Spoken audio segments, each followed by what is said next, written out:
अस्सलाम वालेकुम। तो आगे बढ़ते हम लेक्चर नंबर 1 का ही ये पार्ट 2 है।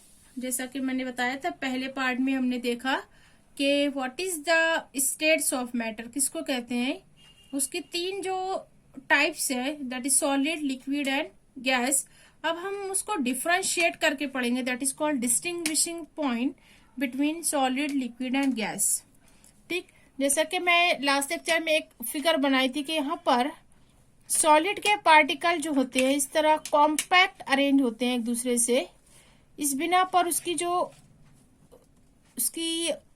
मादियत जो है वो सॉलिड हो जाती है, ठोस हो जाती है, रिजिड हो जाती है इस तरह।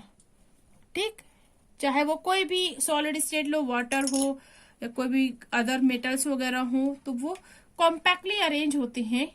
ठीक है, तो इसका जो पहला पॉइंट देखेंगे हम यही देखेंगे कि एटॉमिक या मॉलिक्यूलर सेपरेशन किस तरह होता है। एटॉमिक और मॉलिक्यूलर सेपरेशन।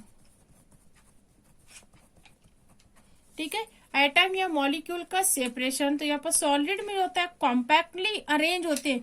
यहाँ पर इंटर मॉलिक्यूलर डिस्टेंस बहुत ही कम होता है। इसको हम सेपरेशन के नाम से कहेंगे। यहाँ पे मीन सेपरेशन लेंगे हम। मीन सेपरेशन मतलब यहाँ पर इनका जो औसत होगा ये होता है 3 से लेकर 5 तक एंगस्ट्रॉम यूनिट। ठीक है, ये 10⁻10 मीटर के बराबर होता है। एक एंगस्ट्रॉम यूनिट जो होता है 10⁻10 मीटर के बराबर होता है। मतलब 3 के आगे जो है 9 सिफर लगे होंगे। इतना कम जो होता है इनका आपस में एक एटम से दूसरे एटम के दरमियान का फासला। ठीक है, सपोज 3 एंगस्ट्रॉम यूनिट होता है तो हम इस तरह लेंगे यहाँ पर दोनों के न्यूक्लियस के दरमियान का फासला।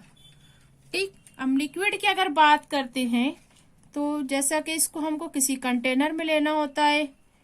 ठीक, तो यहाँ पर जो होते हैं रैंडमली इस तरह मॉलिक्यूल होते हैं, they are somewhat loosely packed. ठीक है, ये लूजली पैक्ड होते हैं, इनमें कुछ ना कुछ फासले ज्यादा हो जाता है। तो यहाँ इसका फासला होता है 3 से लेकर 10 एंगस्ट्रॉम यूनिट तक। ठीक है, यहाँ पर 3 से लेकर 5 तक है, 5 से ऊपर यहाँ पर 10 तक हो जाता है। फासला थोड़ा सा बढ़ जाता है। कौन सा फासला? एक एटम से लेके दूसरे एटम के बीच के या मरकजा होता है, इसको न्यूक्लियस कहते हैं। इनके इंटर न्यूक्लियर डिस्टेंस को हम मेजर करते हैं तो वो होता है 3 से लेकर 10 एंगस्ट्रॉम यूनिट तक। अगर हम गैस की बात करते हैं तो इसको अगर हम बलून में ले लेते हैं तो आपको और अच्छे समझ में आएगा। They are far away to each other. यहाँ पे और ज्यादा बढ़ जाता है फासला as compared to solid and liquid. Their mean separation is 5 angstrom unit. ठीक है, ये पहला पॉइंट है कि यहाँ पर एटॉमिक या मॉलिक्यूलर सेपरेशन जो है वो कितना होता है, इनका फासला कितना होता है। हम आगे बढ़ते हैं सेकंड पॉइंट की तरफ। इसी से arrangement of particle. I right here arrangement of particle. Particle का जैसे कि मैंने पहले ही बताया, दे आर कॉम्पैक्टली अरेंज। इसको कहते हैं टाइडली हेल्ड। Tidally held. ठीक, और सॉलिड में एक खास बात यह होती है कि इनके जो अरेंजमेंट होते हैं बहुत ही रेगुलर होते हैं। Their arrangements are regular. Regularly जो है अरेंज्ड होते हैं ये। और इसकी जो मतलब पार्टिकल की साइज पोजीशन जो होती है वो फिक्स्ड होती है। They possess the fixed position. मतलब यहाँ पर मूवमेंट का चांस नहीं होता। सॉलिड अगर है यहाँ पर है तो ये मूव होकर यहाँ पर नहीं आएगा, इसकी पोजीशन फिक्स होगी। अरेंजमेंट बहुत ही रेगुलर होता है, मतलब एक के बाद दूसरा, दूसरे के बाद तीसरा, इस तरह ये एक लाइन में, एक रो में अरेंज होंगे। ये आप बहुत डिटेल में 12वीं में पढ़ोगे सॉलिड के बारे में। अभी यहाँ पे सिर्फ थोड़ा सा आप इमेजिन कर सकते हो कि किस तरह कॉम्पैक्ट अरेंजमेंट होगा, टाइड अरेंजमेंट होगा। ठीक है, क्योंकि इनमें जो एक एटम का दूसरे एटम से inter molecular forces of attraction होता है वो बहुत ज्यादा होता है। इस वजह से एक दूसरे से बहुत अच्छे क्लोजली बाइंड होते हैं ये। ठीक है, समझ में आ गया। अब यहाँ पर अगर हम बात करते हैं लिक्विड की, तो अरेंजमेंट ऑफ पार्टिकल थोड़ा सा यहाँ पर जो होता है वो चेंज हो जाता है। Particles are loosely arrange, particles are loosely arrange और लूजली पैक्ड भी बोल सकते हो। ठीक है, यहाँ पर जो होते हैं टाइटली पैक्ड होते हैं, यहाँ पर लूजली, बहुत ज्यादा एक दूसरे से करीब नहीं होते हैं। ठीक, इसकी वजह से इसका अरेंजमेंट इर्रेगुलर हो जाता है। इर्रेगुलर अरेंजमेंट ऑफ पार्टिकल,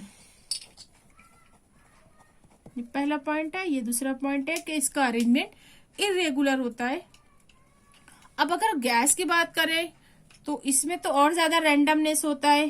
तो क्या कहेंगे, particles are more loosely arrange, more loosely packed, highly irregular. ये पहला पॉइंट। दूसरा पर highly irregular, irregular arrangement. Is that clear?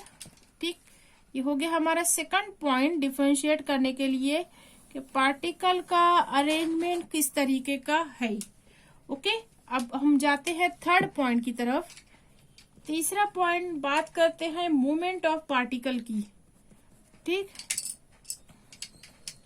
Movement of particles.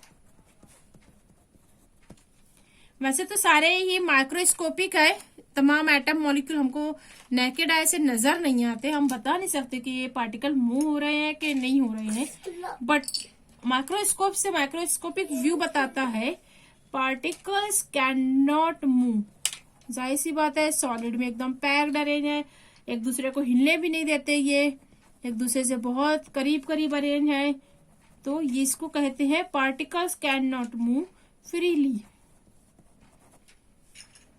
ठीक, क्योंकि इनकी पोजीशन ही फिक्स्ड है ना, दे ऑक्यूपाई फिक्स्ड पोजीशन।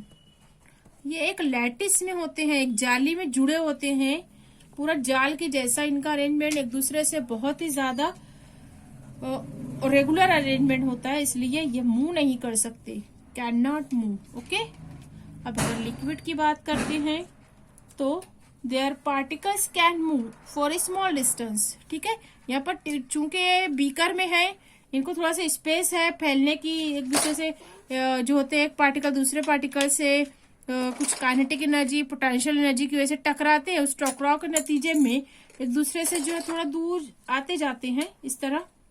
तो इसको हम कहते हैं पार्टिकल्स कैन मूव। इसमें पॉसिबिलिटी है particles can move a small distance, बहुत ज्यादा नहीं भागते, थोड़ा थोड़ा भागते हैं, a small distance within a liquid, within the liquid, उसी कंटेनर में, जिस कंटेनर में है उसी में ही वो थोड़ा थोड़ा मूव होते हैं। मैंने यहाँ पे बताया कि उनमें थोड़ी सी काइनेटिक एनर्जी होती है जो कि उसमें मतलब मूवमेंट पैदा करती है, वो पोटेंशियल एनर्जी की वजह से आपस में एक दूसरे से जो है वो टकराते हैं और मूवमेंट पैदा होती है। ठीक, particles are continuously in movement और रैंडम मूवमेंट। ठीक है, particles are in continuous random, बहुत फ्री होते हैं, इनमें बहुत ज्यादा स्पेस होता है, बहुत इजीली। बलून की अगर हम लेते हो तो आप इसको देख सकते हो कि आप इसको जितना एक्सपांड करोगे उतना वो फैलता जाएगा, छोटा कर दोगे छोटा हो जाएगा। वहां पर बहुत ज्यादा चांसेस है रैंडमनेस के, रैंडम मोशन की। रैंडम बोलते हैं फ्री मोशन, कोई मखसूस डायरेक्शन में मूव नहीं करते हैं वो। ठीक है, अगले पॉइंट की तरफ बढ़ते हैं, fourth point, that is shape and volume. Shape and volume, जिसको कहेंगे जसामत और हजम। ठीक है, अभी तो थोड़ा थोड़ा उर्दू में ही मैं आपको बताते चलती हूँ, थोड़ी सी भी आप भी मेहनत कीजिए उर्दू से इंग्लिश में, और थोड़ा घर पे भी पढ़ाई कीजिए तो आपको इजी हो जाएगा। चलो बात करते हैं शेप की। जैसा कि दिख रहा है, हर ठोस शय का एक मखसूस जसामत होती है, उसका एक मखसूस शेप होता है। अगर शेप है तो वहां पर एक डेफिनाइट वॉल्यूम भी होता है, ठीक है। एक fix volume has definite shape and volume, ठीक है। अगर मतलब कॉम्पैक्ट अरेंज या मॉलिक्यूल तो एक तरीके के कोई ना कोई शक्ल में होती हैं। ये इस तरह, ये स्क्वायर ले लो या फिर आप इस तरह ट्रायंगल ले, कोई ना कोई एक शेप में होंगे। अब यहाँ पर जैसा कि आप पढ़ते आए हो बचपन से कि लिक्विड जो होता है जैसे जिस कंटेनर में डालोगे वैसा वही शेप इख्तियार कर लेगा। Take the shape of container and has definite volume and has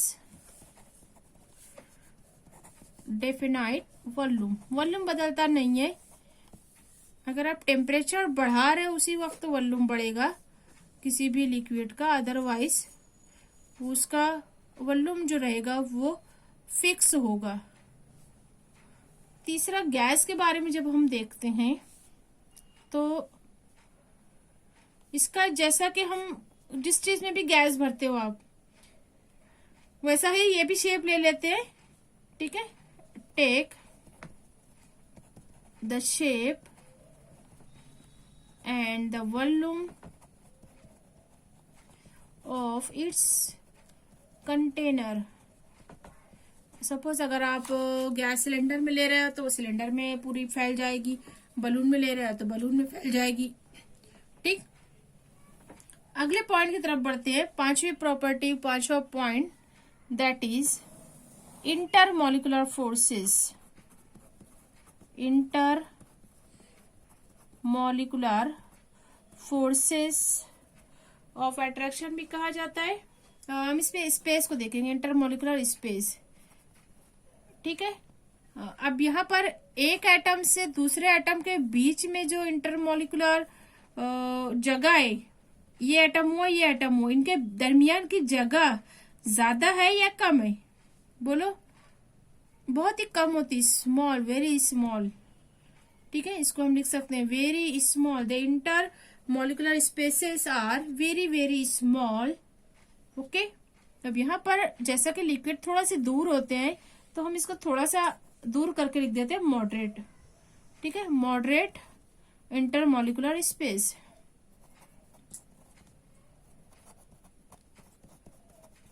intermolecular space का मतलब समझ में आया, दो एटम के दरमियान की जगह, इनका जो फासला होगा। इंटर मॉलिकुलर, एक मॉलिक्यूल दूसरा मॉलिक्यूल, इंटर मतलब इनके बिटवीन का फासला, इनके दरमियान का फासला, ठीक है। जैसा कि अब गैस की बात करते हैं, यहाँ पे मॉडरेट है, यहाँ पे लार्ज हो जाएगा, large inter molecular space. Easy point है। आगे बढ़ते हम, 6 point, effect of small change in temperature. Temperature का क्या इफेक्ट होगा, तीनों पर देखेंगे हम। What is the effect of temperature solid. Solid को अगर थोड़ा सा आप टेम्परेचर दो, जैसे कि आइस को आप थोड़ा सा गर्मी पहुंचाओ या उसको रूम टेम्परेचर पे रख दो, 0 डिग्री से वो रूम टेम्परेचर होता है 25-28 डिग्री, 28 डिग्री सेल्सियस, तो इसका टेम्परेचर अगर बढ़ जाता है वो फैलना शुरू हो जाता है। वॉल्यूम चेंज इन स्मॉल, थोड़ा सा इसका वॉल्यूम जो है वो बढ़ जाता है। जबकि अगर लिक्विड को आप थोड़ा सा हीट प्रोवाइड करो, दे आर मॉडरेट इफेक्ट, दरमियानी इसमें वॉल्यूम का चेंज होता है, moderate effect on volume change. लेकिन अगर गैस को करते हो तो ये लार्ज इफेक्ट शो करता है, लार्ज चेंज इन वॉल्यूम, ठीक है। और इसको हाई बोलते हैं, हाई इफेक्ट ऑन हीटिंग और वॉल्यूम चेंज, ठीक है। हाई चेंज इन वॉल्यूम और larger change in volume, okay. एक लास्ट पॉइंट बचता है, कॉम्प्रेसिबिलिटी फैक्टर। कि अगर आप कॉम्प्रेस करते हो, मैं यहां लिख देती हूं, कॉम्प्रेशन और एक्सपांशन दोनों अपोजिट हैं। अगर आप किसी चीज को दबाते हो, प्रेशर डालते हो, उसको कहते हैं कॉम्प्रेशन, और किसी चीज का प्रेशर हटा देते हो तो वो एक्सपांशन कहलाता है। जब सॉलिड की बात करते हैं, आप कितना भी आप इसको प्रेशर अप्लाई कर दो, ये कोई इफेक्ट नहीं होगा। दे आर नॉन कॉम्प्रेसिबल, इनमें लचक या दबाव नहीं होता। ठीक है, अब यहाँ पर लिक्विड की बात करते हैं तो ये थोड़ा सा कॉम्प्रेस होता है। ठीक है, less compressibility, small compressibility found in liquid, जबकि गैसेस आर वेरी कॉम्प्रेसिबल। इसको कॉम्प्रेसिबल कहा गया है कि ये आसानी से दबाव इस पे डालो, आप बलून को दबाव डालो, ज्यादा कॉम्प्रेस करो तो वो इजीली जो ब्लास्ट हो जाएगा या फूट जाएगा, क्योंकि उसमें उसका जो वॉल्यूम है वो काफी, मतलब पार्टिकल काफी करीब आ जाएंगे, वॉल्यूम कम हो जाएगा, इसकी वजह से वो स्पेस होने की वजह से फट जाएगा। या फिर आप उसको और अगर उसको इंक्रीज करते हो उसको साइज को, तो वो बढ़ जाएगा, that means it is expandable, expand भी हो सकता है ये। तो compressibility and expansion is more in case of gas. यहाँ पर ये पॉइंट कंप्लीट होता है डिफरेंशिएटिंग का। अगले लेक्चर में हम लेक्चर नंबर 2 में इंटरमोलिकुलर फोर्सेस की स्टडी करेंगे। Okay student, thank you.